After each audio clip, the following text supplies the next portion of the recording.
নিজের জীবনের লড়াইটা নিজেকেই লড়তে হবে। জ্ঞান তো অনেকেই দিবে, কিন্তু সঙ্গ কেউ দেবে না। হ্যালো এভরিওয়ান, আসসালামু আলাইকুম। কেমন আছেন সবাই? আশা করি কাছে ও দূরে যে যেখান থেকে আমার ভিডিওটি দেখছেন সবাই অনেক অনেক বেশি ভালো আছেন। তো স্কিপ না করে পুরো ভিডিওটি দেখার অনুরোধ রইল। আর ভিডিওটি দেখা শুরু করার আগে অবশ্যই কিন্তু একটা লাইক দিবেন। আসলে আপনারা লাইক দিতে ভুলে যান, তাই মনে করিয়ে দিলাম। তো নারী হয়ে বুঝলাম, দুঃখ কপালের ভাগ্য নিয়ে জন্মগ্রহণ করা মূল্যহীন। রূপবতী, গুণবতী যাই হই না কেন, ভাগ্যবতী হওয়াটা বেশি প্রয়োজন, নয়তো গোটা একটা জীবন কান্না করে পার করে দিতে হয়। সেম আমার অবস্থা। আমি আমার বাবার একটা ভুল সিদ্ধান্তে আমার 10টা বছর আমি কান্না করে করে জীবনটা পার করছি। জানি না আর কতদিন কান্না করব, বা কান্না করতে করতে আমার চোখের পানি শুকিয়ে গেছে। তবু আমি হাল ছেড়ে দিচ্ছি না। আমি অনেক পরিমাণে ধৈর্য ধরছি, মহান আল্লাহ তাআলার কাছে চাইছি, খুব করে চাইছি আমাকে আরও ধৈর্য দিক, আরও আরও সহ্য করার ক্ষমতা দিক।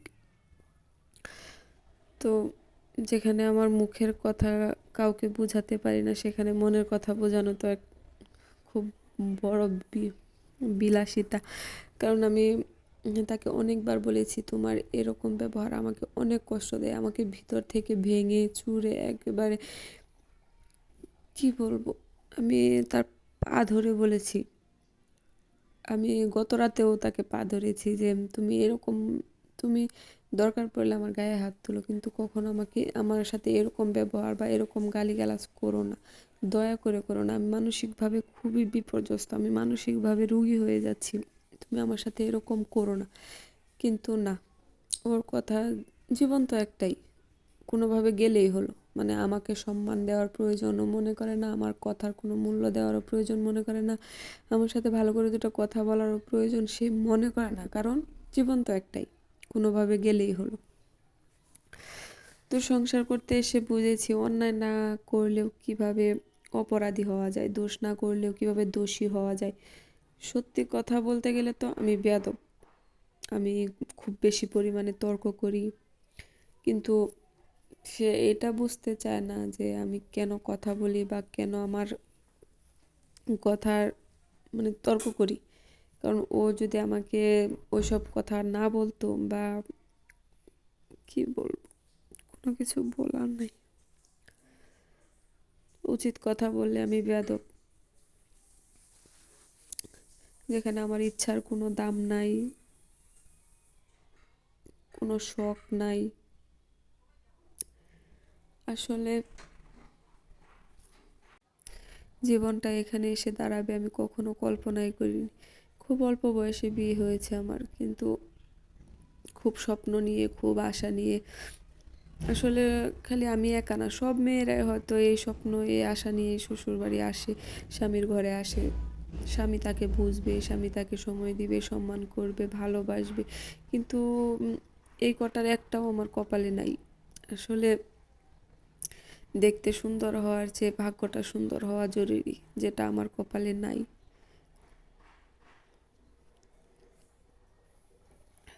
যতবার উঠে দাঁড়ায় ততবার আমাকে ভেঙে চুরে চুরমার করে দেয়।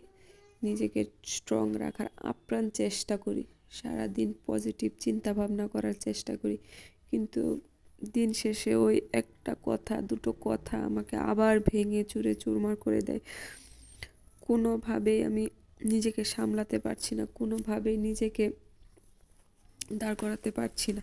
কেন জানি না আমার সাথেই সবসময় এরকম হয়। আমি তো কারো কোনো ক্ষতি করিনি, বা আমি আমার হাজব্যান্ডেরও কোনো ক্ষতি করিনি। আমি যতটুক পারি তাকে সম্মান করি, তাকে ভালোবাসি, তাকে আগলে রাখার চেষ্টা করি। সেটার প্রতি ও বিরক্ত। মানে কেন, আমি কেন এরকম করব? আমি তাকে তার মতো হ্যাঁ, আমি তাকে তার মতোই ছেড়ে দিয়েছি, তারপরেও আমার বিন্দু পরিমাণ মূল্য নেই। আসলে কি বলবো, সেখানে আমার কোনো কিছু বলা নাই। আমি প্রতি রাতে কান্না করে করে ঘুমাই, আর সে ফোনে গান শুনে শুনে ঘুমায়। আসলে এগুলো ভাবতে না আরো বেশি কষ্ট লাগে।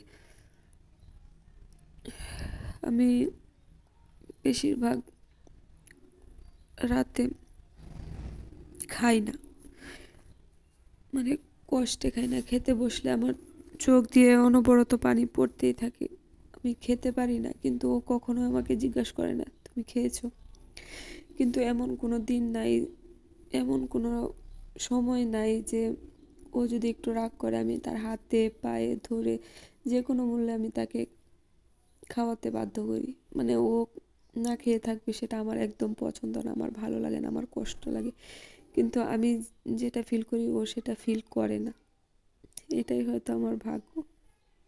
কিন্তু আমি সব ঠিক হওয়ার অপেক্ষা করছি, নতুন বছরে যেন সব ঠিক হয়ে যায়। আমি সেই আশা সেই প্রত্যাশা নিয়ে এই ডিসেম্বর মাসটা গুনে গুনে পার করছি, যেন নতুন বছরে আমার সব কিছু ঠিক হয়ে যায়। তো অনেক কথা বলে ফেললাম, সবাই আমার জন্য দোয়া করবেন। তো এখানে জামাগুলো ইস্ত্রি করে নিয়েছি, আর এখানে সেলোয়ারগুলো কেটে নিচ্ছি। তো এগুলো আজকে বিকালে ডেলিভারি দিয়ে দিতে হবে, তার জন্য সব কাটা আর দেখালাম না। তো আবারও বলছি, আপনারা সবাই আমার জন্য অনেক বেশি দোয়া করবেন, যেন নতুন বছরে আমি নতুনভাবে শুরু করতে পারি। আমাদের মাঝের দূরত্ব যেন ঠিক হয়ে যায়, কমে যায়, আমি যেন সুস্থ একটা জীবন পার করতে পারি। আসলে আমি কথা বলতে পারছি না। আপনারা আমাকে সাপোর্ট করবেন, এতটুকুই বলার ছিল।